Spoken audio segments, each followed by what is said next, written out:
Hello बच्चों, एक बार फिर से स्वागत है आपका विद्या स्टडी के चैनल पर। और हम पढ़ रहे थे क्या अध्याय 2 कक्षा 10वीं की गणित, जिसमें हम आज देखेंगे उदाहरण नंबर 2। उसमें दिया गया है कि द्विघात बहुपद x वर्ग धन 7x धन 10 के शून्य ज्ञात कीजिए एवं शून्यकों तथा गुणांकों के बीच संबंध स्थापित कीजिए। चलिए बच्चों, तो स्टार्ट करते हैं। तो अच्छा, एक बार पहले देख लीजिए कि इसमें शून्य क्या कहलाते हैं, गुणांक क्या कहलाते हैं। जैसे कोई एक द्विघात समीकरण दिया रहता है, जैसे कि ax वर्ग धन bx धन c बराबर 0, तो ये व्यापक समीकरण होता है। ठीक है बच्चों, द्विघात समीकरण का व्यापक समीकरण होता है। यहीं से हमें शून्यकों और गुणांकों के गुणांक निकालने पड़ते हैं। जैसे हमारे पास कोई सवाल लिखा है 3x वर्ग, चलिए कोई x वर्ग धन के 5x धन के 6 कुछ भी लिखा है। ठीक है, तो हमें देखना है x वर्ग के आगे क्या लिखा है। तो x वर्ग के आगे यहाँ पे a है, x वर्ग के आगे यहाँ पर क्या है, तो आप कहोगे कि सर यहाँ पर तो 1 है, तो a का मान कितना माना जाएगा, 1 माना जाएगा। b का मान कितना माना जाएगा, 5। हमने यहाँ से यहाँ की तुलना क्यों की, क्योंकि हमें x के साथ देखना है कि x के साथ क्या लिखा हुआ है। यहाँ पर c का मान क्या माना जाएगा, तो c का माना जाएगा बच्चों 6 माना जाएगा। ठीक है, तो ये होता है। और इसके कुछ दो फार्मूले हैं, शून्यकों का योगफल और शून्यकों का गुणनफल। ठीक है, तो ये आप लोगों को बुक में दिए हैं, फिर भी देख लीजिए क्या है शून्यकों का। पहले हमें निकालना है योगफल। तो योगफल होता है क्या बच्चों, तो शून्यक होंगे एक अल्फा और एक बीटा। तो अल्फा शून्यकों का योगफल अल्फा धन बीटा बराबर ऋण b बटे a। अच्छा, ऋण b बटे a कहाँ से आया, यहाँ से आया बच्चों। ये जो द्विघात समीकरण था, यहीं से हमने b लिया और यहीं से हमने क्या लिया, a लिया। ठीक है, और दूसरा होता है अल्फा इंटू बीटा, यानी शून्यकों का गुणनफल बराबर होता है c बटे a। तो इन्हीं सूत्रों को हमें इस सवालों में लगाना है। जब हम सब गुणांकों के बीच संबंध स्थापित करेंगे, ठीक है, तब इसका उपयोग हम करेंगे। चलिए, तो हम इस सवाल को करते हैं। पहले तो हमें इस सवाल के हमें पहले तो शून्य ज्ञात करना। ठीक है, जो हमने 9th में पढ़ा था, मतलब गुणनखंड निकालने हैं। ठीक है, गुणनखंड कैसे निकालने हैं, एक हमने इक्वेशन देखा था, एक समीकरण देखा था। क्या था, x वर्ग धन a धन b इंटू एक्स धन a इंटू बी बराबर होता था क्या, x धन a इंटू एक्स धन b। यानी इस समीकरण को हम इस दो गुणनखंडों के रूप में लिख सकते हैं। ठीक है, तो हमें वही देखना है। तो जो अपने पास दिया है, यहाँ पर बोलेंगे दिया है द्विघात समीकरण। क्या दिया बच्चों हमें, द्विघात समीकरण। क्या है वो लिख लेंगे। वो दिया है हमें x वर्ग धन के 7x धन के 10। ठीक है बच्चों, ये सवाल हमारा कैसा दिख रहा है, द्विघात समीकरण ax वर्ग धन bx धन c बराबर 0, इस रूप का दिख रहा है। ठीक है, तो हमें यहाँ पे देखना है कि जो इस ऊपर वाली सरसमीका थी, चाहे तो हम यहाँ पे लिख सकते हैं बगल में कि इस सरसमीका का उपयोग करने पर हमने देखा कि भैया ऐसा अगर सवाल लिखा है वर्गीय रूप में, तो बीच में क्या आता है, प्लस आता है। मतलब जोड़ने पर हमें बीच वाली संख्या मिलती है। और इन दो संख्या हैं, दो शून्यक हैं a और b, इन दोनों का गुणा करने पर हमें लास्ट वाली संख्या मिलती है, और इन दोनों को जोड़ने या घटाने पर हमें बीच वाली संख्या मिलती है। ठीक है, चलिए तो हम देखते हैं। मतलब कि हमें यहाँ पर देखेंगे भैया लास्ट में क्या लिखा है, a इंटू बी, मतलब हमें गुणा में। तो यहाँ पर हम दो चीजें क्लियर कर लेंगे पहले कि हमें गुणा में कितना चाहिए, गुणा में कितना चाहिए, और यहाँ पे प्लस माइनस करने में कितना चाहिए। ठीक है बच्चों, यानी हमें गुणा करने में चाहिए यहाँ पर कितना, 10। ठीक है, और यहाँ पे हमें कितना चाहिए, बीच में कितना लिखा अपने पास, 7 लिखा है। चलिए ठीक है, हाँ, अगर ये 10 है गुणा में जो लिखा है, तो इसके हम गुणनखंड तोड़ देंगे। गुणनखंड कैसे तोड़ेंगे बच्चों, गुणनखंड यानी कि 10 के गुणनखंड। एक तो क्या है 10 एकम 10, और क्या है 2 पंचे 10, और एक 5 दूनी 10। ठीक है, तो बात एक ही है। तो ये दोनों हुए हमारे पास गुणनखंड। अब हमें इसमें से सेलेक्ट करना है कि हम यहाँ पर कौन सी संख्या रखें जिसको जोड़ने या घटाने पर 7 आ जाए हमारे पास। ठीक है, तो हमने जब पहले को देखा तो 10 एकम 10, 10 में हमने जब 1 को जोड़ा तो कितना आया बच्चों, 11 आया। ठीक है, जो हमारे काम का नहीं है, क्योंकि हमें तो 7 चाहिए, 7 चाहिए। अगर इसको घटा लें तो 10 में से 1 गया, 9 बचा। नहीं ये। अच्छा इसमें से तो दोनों चीजें देखना, एक बार प्लस करके एक बार माइनस करके, नहीं हुआ तो हम इसको क्रॉस कर देंगे, अगला वाला फैक्टर ले लेंगे, गुणनखंड ले लेंगे। तो जब हमने देखा कि 5 और 2 इसको हम घटा रहे तो कितना बच रहा 3, 5 में से 2 घटाया 3 बचा, जबकि तो हमें कितना चाहिए 7, मतलब घटाने पे नहीं आ रहा। तो फिर क्या करें सर, तो फिर क्या करें, तो फिर इसको जोड़ के देख ले, 5 2 7, अच्छा हाँ जोड़ने पर मिल रहा है हमें, ठीक है, तो इसको हमें जोड़ना है। तो चलिए इसमें रख देते हैं।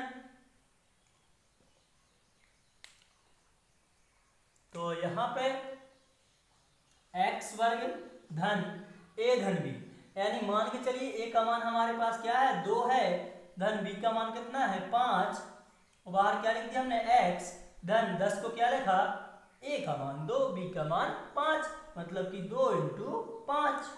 ठीक है बच्चों, चलिए बिल्कुल इजी सवाल है। x वर्ग धन, अच्छा इस x का क्या करेंगे हम, इसके साथ अंदर गुणा कर देंगे, तो ये x पहले आएगा 2 के साथ तो 2x हो जाएगा, और धन x आएगा 5 के साथ तो 5x हो जाएगा, और धन 2 × 5 इसको जहाँ पर लिखा रहने दीजिए, दशमलव समझ लेंगे आपने, यहाँ पर गुणा लगा देते हैं। ठीक है, अब हमें इसको क्या करना है, 2 2 के पदों में तोड़ देना है, क्योंकि हमें इसके गुणनखंड निकालने हैं। तो यहाँ से यहाँ तक और यहाँ से यहाँ तक। अब देखिए इसके पास एक तो इस लाइन में इस पद में 2 लोग हैं, एक ए वाला और एक ए वाला, तो हम दोनों के पास देखेंगे इनके पास क्या एक सा है। तो हमने इससे पूछा भैया आपके पास क्या है, 1 है, अरे इसके पास 2, अच्छा इसके पास 2 नहीं है तो 2 को हम बाहर नहीं निकाल सकते, इससे बोलते हैं उभयनिष्ठ लेना। ठीक है, तो x वर्ग और x, यानी x तो है दोनों के पास, ठीक है, तो हम एक x निकाल सकते। आप बोलोगे सर 2x क्यों नहीं निकाल सकते, तो नहीं निकाल सकते, देखिए क्योंकि यहाँ पर एक x है, यहाँ पे x पे कितनी घात है बच्चों 2 की घात है, मतलब इसमें से एक x और इसमें से एक x निकल आया। यहाँ पे तो x वर्ग था तो मतलब कि एक x बच जाएगा, कितना बच जाएगा, एक x बच जाएगा, और यहाँ से x निकल गया, मतलब कितना बचा 2, धन यहाँ पे देखिए क्या जा रहा है कॉमन, एक 5 है इसके पास, 5 इसके पास। हाँ सबसे पहले हमें ये चिन्ह रखना है, तो यहाँ पे चिन्ह रखा धन, और 5 दोनों के पास है, तो 5 को बाहर नहीं खींच लीजिए, अंदर बचा यहाँ पर x धन 2।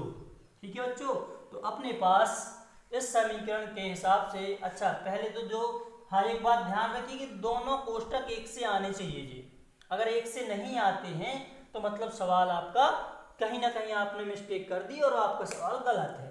तो यहाँ पे x धन 2 डबल लिखा है, तो इसको बाहर खींच लीजिए, फिर उभयनिष्ठ ले लीजिए, तो आया x धन 2, और अंदर क्या बचा बच्चों, x धन 5 बचा, x धन 5 बचा। तो इस प्रकार से हमारे पास गुणनखंड आ गया x धन 2 x धन 5। अब हमें निकालना है क्या बच्चों, ये तो आ गया इसके गुणनखंड, ठीक है, अब हमें इसकी शून्यक निकालना है। तो शून्यक के लिए हम क्या बोलेंगे कि जब सबको एक एक बार 0 के बराबर में रख देंगे, तो क्या कहेंगे हम कि जब x धन 2 बराबर 0, तब x इस 2 का कर देंगे पक्षांतर, तब क्या हो जाएगा x बराबर ऋण के 2।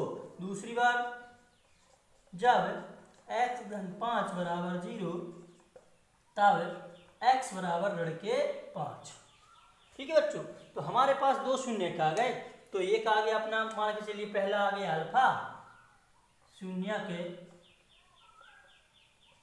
यहाँ शून्यक अल्फा बराबर पहला आया, अल्फा कहलाया अपने पास -2, और दूसरा बीटा बराबर क्या कहलाया अपने पास ऋण के 5। चलिए ये हमारे यहाँ तक के शून्यक आ गए, ठीक है, लेकिन यहाँ तक शून्यक तक नहीं बोला था, इन्होंने कहा था ना शून्यक तथा गुणांकों के बीच संबंध सत्यापित कीजिए, तो हमें सत्यापित करना है।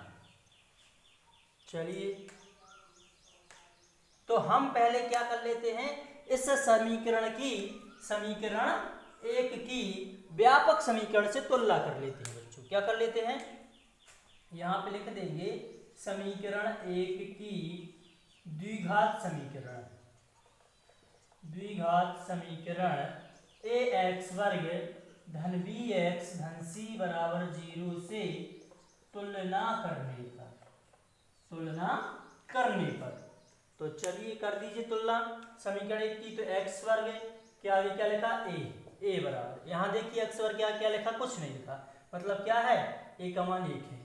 अच्छा x के आगे क्या लिखा b, मतलब कि हमें b का मान चाहिए, तो x के आगे देखेंगे कितना लिखा है यहाँ पर बच्चों 7 लिखा, तो b का मान कितना हो गया 7।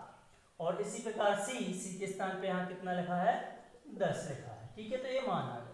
अब हमें क्या करना है, अब हमें करना है सत्यापन। क्या करना है बच्चों, सत्यापन करना है। ठीक है, या संबंध की सत्यता की जांच करनी है।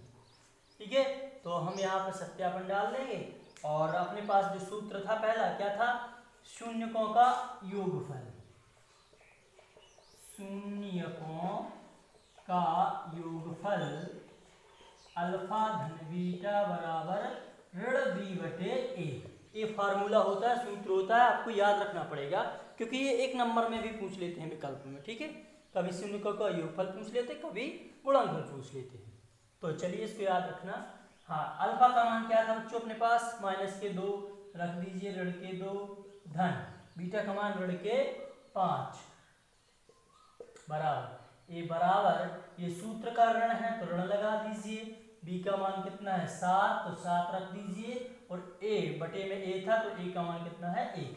चलिए इसको सॉल्व करते हैं, ऋण के 2, और आपको पता है जब ऋण धन की लड़ाई होती है तो हमेशा कौन जीतता है, ऋण जीतता है। क्यों, क्योंकि हमने धन को दोस्त माना था, ऋण को दुश्मन माना था, यानी ऋण का टाइप है। ठीक है, चलिए अपनी गणित की भाषा में देखें तो ये क्या होता है, प्लस माइनस का हमेशा क्या होता है माइनस, यानी ऋण के 5 और बराबर में यहाँ पे ऋण के 7, एक का तो कोई मतलब नहीं, 1 7 7। अब यहाँ पे जब समान चिन्हों की होती तो जुड़ जाती है, तो ऋण के 7 बराबर ऋण के 7। ठीक है, यानी यहाँ पर दोनों पक्ष 1 से आने चाहिए, अगर 1 से आ रहे तो ये सत्यापित है, तो ये सत्यापन हो गया। ठीक है, क्योंकि अपने दोनों पार्ट 1 से आ रहे। अब दूसरा और निकाल लीजिए, क्या, शून्यकों का गुणनफल। क्या निकाल लीजिए, शून्यकों का गुणनफल क्या होता है, अल्फा इंटू बीटा बराबर सी बटे ए। ठीक है, इसको याद रखना। अल्फा का मान क्या है बच्चों अपने पास, ऋण के 2 इंटू बीटा का मान क्या है, ऋण के 5, सी का मान कितना है बच्चों 10, ए का मान कितना है 1। चलिए इनका गुणा कर दीजिए, ऋण और ऋण का गुणा करेंगे तो हो जाएगा धन, 2 पंचे 10 और 10 एकम 10, तो ए आ गया 10 बराबर 2, तो यहाँ पर डाल देंगे अपन क्या बच्चों, सत्यापित।